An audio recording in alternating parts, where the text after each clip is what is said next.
Assalamualaikum warahmatullahi wabarakatuh. Perkenalkan, saya Ahmed Fernandeski, peserta PKDP tahun 2025, batch 2 Angkatan 4, akan menyampaikan video pembelajaran dengan mata kuliah Sosiologi Perkotaan di Prodi Sosiologi Agama.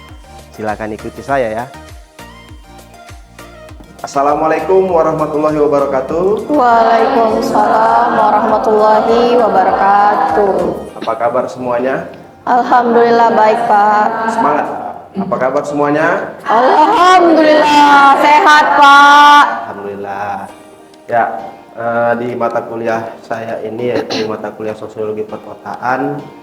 Sebelum kita memulai, ada baiknya kita mengucapkan Bismillahirrahmanirrahim. Bismillahirrahmanirrahim. Baik, supaya kita lebih kondusif, saya absen dulu ya. Ada yang tidak hadir? Tidak ada ya. Oke, berarti semuanya hadir. Baik, di pertemuan minggu ini saya akan mereview pertemuan minggu lalu, yaitu tentang struktur kota dan fungsi kota. Adapun struktur kota itu memiliki berbagai ciri dan juga fungsinya, yang terutama itu adalah dalam aspek pembangunan dan juga melihat dari kebijakan-kebijakan kota itu sendiri. Assalamualaikum warahmatullahi wabarakatuh. Apa kabar adik-adik mahasiswa semuanya? Mudah-mudahan semua dalam keadaan sehat dan berada di lindungan Allah Subhanahu wa Ta'ala. Amin, amin ya rabbal alamin. Jumpa lagi bersama saya di pertemuan mata kuliah Sosiologi Perkotaan. Pada pertemuan sebelumnya kita sudah membahas tentang struktur pemerintahan kota. Hari ini kita akan membahas tentang kota sebagai arena sosial dan kajian teori sosiologi perkotaan. Relevansinya dari moderasi beragama antara arena sosial dengan kota di dalam kehidupan sehari-hari, itu yang pertama pengelolaan perbedaan dalam ruang urban. Yang kedua itu ada keberagaman sosial tinggi di kota. Biasanya kota menciptakan kehidupan sosial yang plural dan sekuler. Yang ketiga ada potensi konflik identitas dan agama. Dan yang terakhir ada ruang kota sebagai ruang simbolik kultural, di mana kota itu sebagai kota representasinya budaya, termasuk simbol-simbol, simbol keagamaan, sehingga moderasi beragama diperlukan agar ekspresi keagamaan di ruang publik tetap inklusif dan tidak menimbulkan dominasi atau kelompok satu dengan kelompok yang lainnya. Nah, di pertemuan kita kali ini kita membahas terkait tentang kota sebagai arena sosial dan kajian teori sosiologi perkotaan. Jadi kota sebagai suatu wadah masyarakat itu memiliki keterkaitan dengan fenomena-fenomena dan juga kaitannya dengan teori yang akan kita pakai nantinya sebagai pisau analisis kajian teori kita nantinya. Nah, adapun fungsi atau pencapaian pembelajaran kita di pertemuan kali ini, itu mahasiswa mampu menjelaskan konsep kota sebagai arena sosial tempat berlangsungnya interaksi sosial. Lalu mahasiswa mampu mempelajari teori-teori beserta tokoh-tokoh sosiologi, khususnya sosiologi perkotaan, baik itu kontemporer maupun klasik.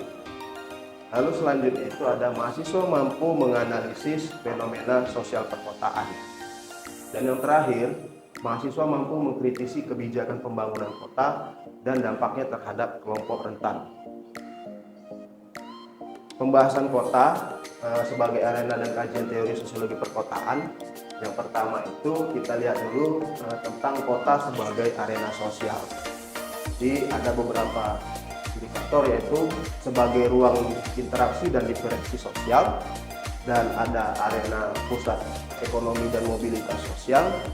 Selanjutnya ada arena konflik dan negosiasi kepentingan, dan sebagai ruang produksi identitas dan budaya.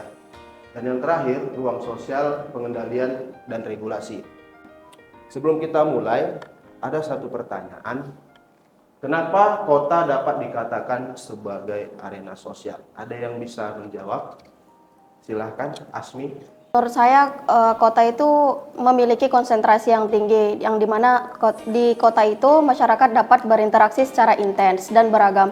Yang dimana beragam ini maksudnya kota itu memiliki keragaman budaya, etnis dan agama. Yang dimana mereka dapat berinteraksi secara intens, baik itu di mall atau di taman kota atau di tempat lainnya.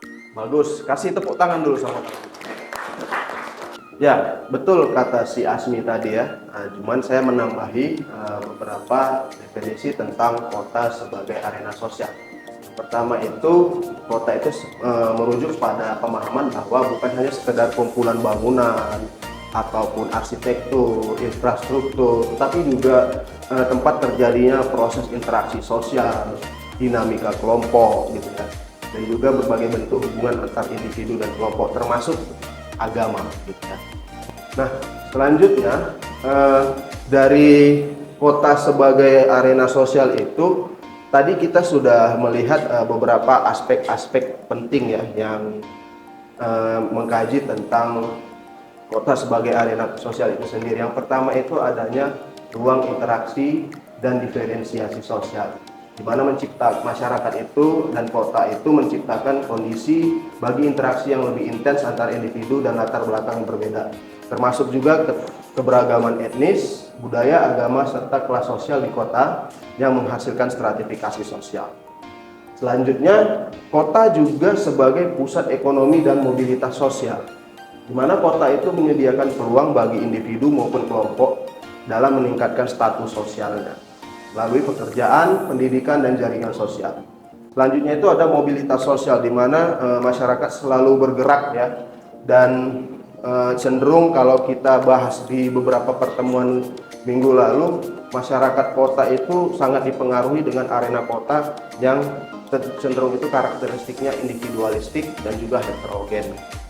Nah, sehingga itulah yang menyebabkan kesibukan masyarakat itu karena adanya kota sebagai, kalau kita analogikan sebagai tempatnya gula gitu ya, gula, di mana gula itu pusat perhatiannya para semut begitu ya, sehingga muncullah keterkaitan antara masyarakat untuk mencari pekerjaan dan juga peningkatan kapasitas ekonomi. Selanjutnya kota juga sebagai arena negosiasi, di mana kalau kita di desa itu biasanya bernegosiasi, kalau di kantor itu di kantor gitu ya. Tapi kalau di kota negosiasi itu nggak harus di kantor, bisa aja di kafe gitu ya, atau di semak-semak mungkin gitu ya, dan lain sebagainya gitu. Nah, selanjutnya itu ada ruang produksi identitas dan budaya, di mana kota juga memproduksi identitas sosial, di mana kalau kalian misalnya orang kampung gitu kan. Nah, selanjutnya ada yang namanya pemerintah juga mengatur tata ruang, keamanan, dan fasilitas publik.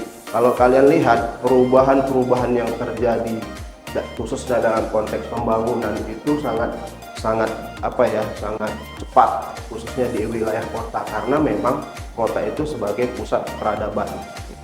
Jadi tidak heran tata ruang ataupun keamanan dan fasilitas itu juga harus di-upgrade setiap saat. Meskipun masih banyak beberapa kota yang overlap ya, dalam artian kelebihan kapasitas bahkan tidak bisa menanggulangi kebijakan itu sendiri, sehingga muncullah masalah-masalah sosial baru seperti banjir, padatan penduduk, kemiskinan, dan lain sebagainya. Nah, dari beberapa pemaparan materi yang saya sampaikan tadi, ada diskusi kelompok yang akan kita kerjakan hari ini. Nanti masing-masing di kelas ini saya bagi 3 kelompok saja, ada 5 atau 4 orang. Pertanyaannya, coba kalian kaitkan konsep di bawah ini dengan fenomena masyarakat perkotaan. Pilih aja salah satu. Dan itu nanti akan kalian diskusikan, kaitkan dengan teori sosiologi perkotaan yang saya sampaikan tadi. Oke, dipersilahkan.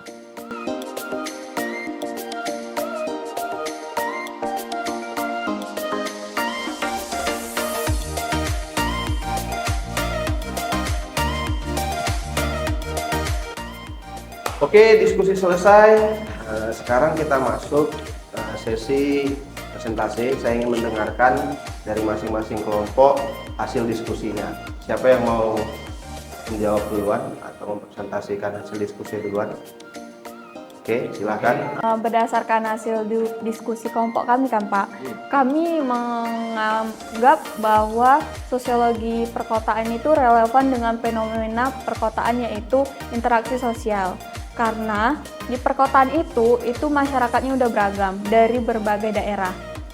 Kalau dibilang inti dari hubungannya itu adalah setiap individu yang ada di perkotaan itu memiliki latar belakang yang berbeda dari budaya, pengalaman, dan apapun yang mereka lakukan itu di ruang publik di perkotaan itu pasti berbeda. Jadi kenapa interaksi? Dari interaksi itulah menghasilkan diskusi yang kadang sangat intens gitu Pak.